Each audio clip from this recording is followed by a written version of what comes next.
We're back on What's Going On. I'm your host, Colin Michael Jobe. I'm talking with Gary Drisdell. Gary's a life coach and author of Healthyism, Healthy Eye, Healthy World. Gary, and we're talking about your book, and we're also talking about the decline of health in society. And why do you think that is? Why do you think health in our society today seems to be in decline? Even though there's all this information, there's mountains of information out there, good, solid information. Why do you think that the average person is still... Well, we were talking about it just a few minutes ago in that last segment. The decline of society is rooted, I still believe it's rooted in the instinct, the inner mental programming and the instincts that people are declining because of the way that they're taught, the way that they're presented information from all the programmers in their life, which are their parents, their government, the society, the religion, the culture, and none of them are really at fault because they only do what they know best, right? And even if one of them are sinister in their approach and what they're doing, they're only doing what they know best also. So there's no conspiracy? There's no conspiracy. If there's a conspiracy, they're doing what they know best at the time. It's about survival. They want, if you've played the conspiracy theories, whoever's doing the conspiracy, it's about survival on their part. They want to live and have all the power and make sure that they're... And maintain the power for their kids and so on. So, we have to, you can look at the symptom, or you can go to the root cause. And the root cause are the imp and instincts that society has been playing with all along.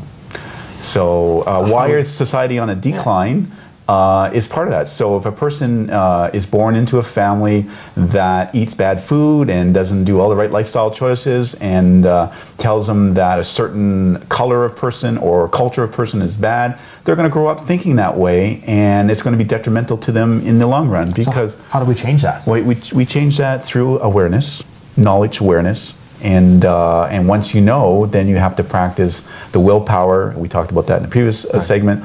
If you start to do something that's destructive, you never give yourself a totally hard time, maybe for a second, a little slap on the hand, but you forgive yourself for whatever it is that you've done wrong, and then you take it from there. That's your starting point again. And you forgive yourself. That's interesting. You forgive yourself. Because it's funny. It's funny when we hear about forgiveness, we hear about forgiving other people. Yes. We very rarely hear, forgive yourself. Oh, especially yourself. Because if you're hard on yourself and you don't forgive the destructiveness that you've done to yourself or others, then you're going to go forth with that guilt and that shame. And that's low level of consciousness. That's low level of being in the world. So it's going to happen. We have to get up to a point that we're feeling that we want to do good. And yes, we did something wrong. I feel contrite.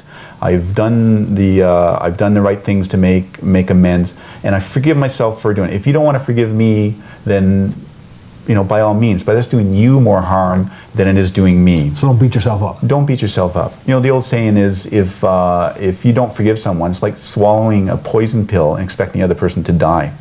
It's the same thing.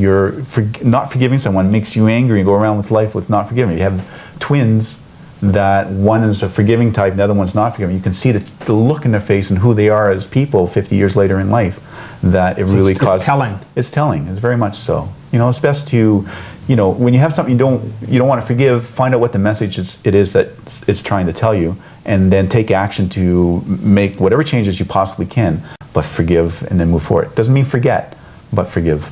Forgive and then move forward. And move forward, yes. Excellent, excellent. So what can people get from your program and the book? Well, the biggest thing that I think you can get is that you're a good person. If you're looking at this and you think that you're unhealthy or whatever else is going on in your life, you're a good person. That what has happened to you so far in life is not really your fault. At this point, though, once you become aware of what's going on with you, then I wouldn't call it your fault, but you're responsible to start taking actions and move forward into a more constructive way, and forgive yourself if you mess up, and go from there. So you can actually, in short, you can turn it around. You can turn it around, for sure. Everyone can turn it around. Maybe there's some that are on their way out because of some dreadful disease that had nothing to do with nutrition and lifestyle or anything else that I suggest here. But even then, forgiveness is something that you can do, and just welcome the other side, if there is indeed. I kind of believe there is another side. There's something more going on than we know. all avatars, all religious leaders, from Jesus to Muhammad and whatnot, speak about the kingdoms and whatnot. And people who come back from near-death experiences speak about other miracles and amazing things. So there's probably something else going on, and that's so there's a spiritual end. There's a spiritual end in there, and that's up to you to believe that or not. It doesn't really matter if you don't believe in it. Just believe in the earth below and the stars above. That's a physical, and you can look at that in all amazement that it is. It's amazing when you look at what's here on the earth, all the flowers and the animals and the diversity, and you look into the stars, and that alone is a spiritual experience if you're not even thinking of God and whatnot. Just, the billions of stars and new images coming from the Hubble telescope that looks at a dark spot in the sky that's nothing there when you look at it with your naked eye.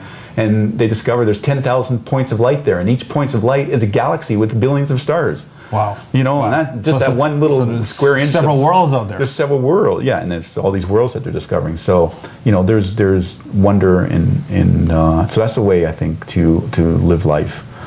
That's a conduct of life to examine and see if it's something you want to do. If your life's not going good, then here's an opportunity to make a change. Revalue it. If it's going well, then by all means enjoy it and go forth.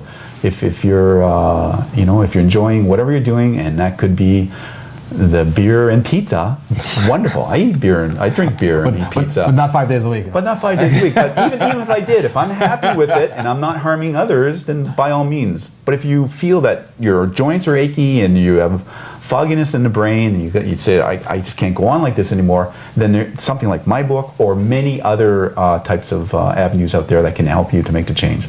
So change is possible. Bottom line is change is possible. Anyone can do it.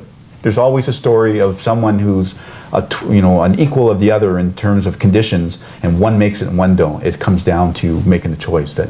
Right. It's all about choices. That's right. I know you as a coach, you work with clients and a lot of corporate clients, a lot of individual clients as well.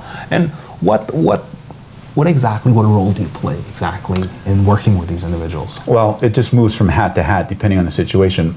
Most time it will be in a life coach type hat, where I'm more of a feedback to them in understanding what's going on in their life, and let them hear what I heard them say, and in doing so we can examine what the possibilities are from that point. But sometimes I'll change hat, and it's about exercise and nutrition, and it's about how do I actually live a healthy life, and then I'll put on my informative hat and start giving them some suggestions. I never say that what I know is the rule. I would prefer that a person goes and examine what I say to them themselves, which helps for them in their learning elevate process. Their thoughts. Yeah, elevate their thoughts, and maybe they'll share something with me that they learned also, and which is wonderful. We're all in this together in the end. We're all, the healthier you are, the healthier I am, and vice versa. And that's where the healthy eye, healthy world comes in the title of Healthyism. But can we really make a difference? I mean, in terms of, you talk about healthy eye, healthy world. We can make a difference in terms of the people that we expose ourselves to or get exposed to. Mm-hmm. How do we do that on a grand scale? Because that's what it sounds like to me. Well, we're talking about it on a grand scale. For sure. Just one thing. If you become healthy and you're not a healthy person, right then and there, you have set an example for many around you. And that alone, it's not just you. There's many others around you that for sure there's one more person that's going to make a change, because most people interact with hundreds of people through their lives. Right. And if not, there's going to be more. But it's a cascading effect. It's a ripple effect. There's more people that are going to... And that's a physical... People can see you and actually... Yeah, and that's a physical fact, But there's also that you're not a burden on society. Society has more energy to deal with those that can't make the changes to themselves, be it a sick person or whatnot, and they get to, once society starts to understand, that there's root causes and there's symptoms, and we start treating the root causes to health, right? And then it'll make a big difference. It'll make a difference for sure. Okay, interesting. Because I heard, I've heard also in some countries they have problems with like water, for example. Mm-hmm. And which leads to a lot of people getting sick. Yes. So a simple thing like just cleaning up the water would instantly have paid dividends to that society. For sure. There's a lot of problems going on in the world right now. And if we came together as a society and say, look, we got to, first of all, find clean, free energy. And there's lots of talk about it out there now. And if there's a conspiracy suppression to it, well, let's get over that and just move on to the next level and spend that trillions of dollars towards developing that free energy. You know, for sure we're going to come up with it. We'll all have our little pack, and that develops, that's our energy for our house, our car, and all. It's going to make a huge difference. We're going to be not fighting over oil and fighting over energy. So from there, you can spend the extra money, because you're going to have extra money, on solving the water problems and the food problems on the earth, and then start creating shelters that can withstand the forces of nature. Or even create a vehicle that can get off the earth when there's something bad coming and come back to the earth when it's a little calmer. There's a shift in our thoughts. For sure. And you know, is that my unique thought? No, I hear that out there because, you know, that's what's going on in society right now. You know, it's going to happen. It's got to happen because we can't be living the course that we're living now with all the... but there's lots of change going on. It's the Occupy time. Am I supportive of Occupy? I don't know. It's kind of hard to say. Maybe they have the right idea and maybe the approach is wrong. I don't know. In the end, we'll know what happens from the Occupy movement. But what is happening is that people want change, and change starts with you, with me. That's the first, you know. And I'm promoting that health is the key.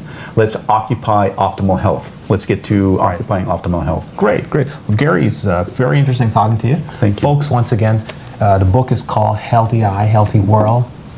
It's by Gary Drisdell. Gary, I want to thanks again for coming on. Thanks very much. Pleasure nice talking to see you again and talk to you again. Good talking to you too. Enjoyed it immensely. And one more thing. How can they get a hold of you as well as the book? Absolutely. You can reach me through GaryD@healthyism.com, or you can call 416-805-5580. So once again, GaryD@healthyism.com or 416-805-5580. And just leave me a message and I'll definitely get right back to you. Or if not, pick up. All right, great. Folks, thanks for listening. That concludes another episode of What's Going On. And tune in again for another show. Great, thanks.